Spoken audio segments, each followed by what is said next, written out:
You in here quickly because I heard you chirp a little bit when we were talking about Democrats and their approval ratings. Yes, Mr. McCarthy is right. People are not loving the Democratic Party right now. What do Dems need to do here? What are they up against? Well, the American people are saying, who do we like least? We don't like either one, but who do we like least? That's what they've said. And Republicans are better. They like them. They like the Democrats least. They do the Republicans. They're not pleased with either one. We're going to have to get back to governing, and the president's going to have to get back. Calm it down, Mr. President, a little bit. We need a leadership. We need people. We need you as a voice that wants to unite, and he's not giving us that voice. So we like, and I like a lot of the things that he's done. I like securing the border. I thought the Democrats were crazy on asylum at the border. I think that's given the president a lot of cover. Let me give you one other barometer too, and I don't know if Kevin will agree with me or not, but the Tennessee race, you had a special election down in Tennessee, Kevin, and the Democrats were saying, oh, we only lost by 9 points.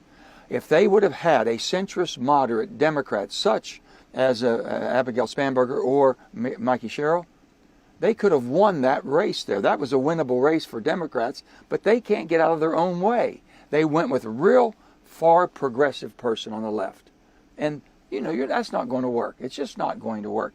And Kevin's right. Democrats have lost more registration, people who are registered as Democrats, since the November election of 24 than the Republicans, and they've gained. So if you think this country is going left, and if the Democrat progressives think that they're going to win from the far left, I mean the far left, they're just throwing, and Texas is a perfect example right now.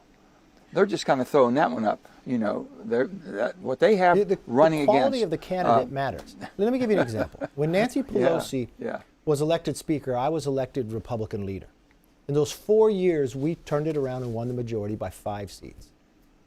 We were able to win 5 more seats in California without redrawing the lines. We won 5 more in New York. Right. We elected the most Republican women, the most Republican minorities.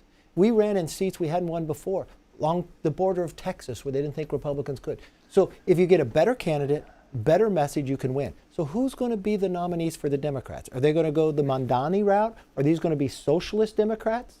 I mean, Joe was right about Tennessee. It's competitive. What you really want to look at, if you really want to follow it, don't look at the governor races. If you look at the 2 governor races they won, they didn't run far left Democrats.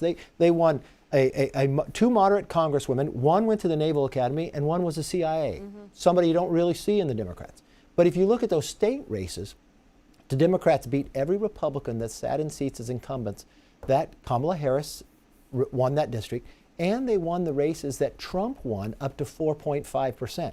So if you extrapolate that on the current districts, you would say Democrats have a better chance of winning the majority, but only to about 220, maybe 223. So it's total jump ball. Republicans are in the majority. I would do as a wake-up call. No longer give people breaks from not being in Congress. Don't sit there and put a bill by the day. Put a strategy, right? And start with the election day and work backwards. What do you want in the voters' mind? And I think also, the first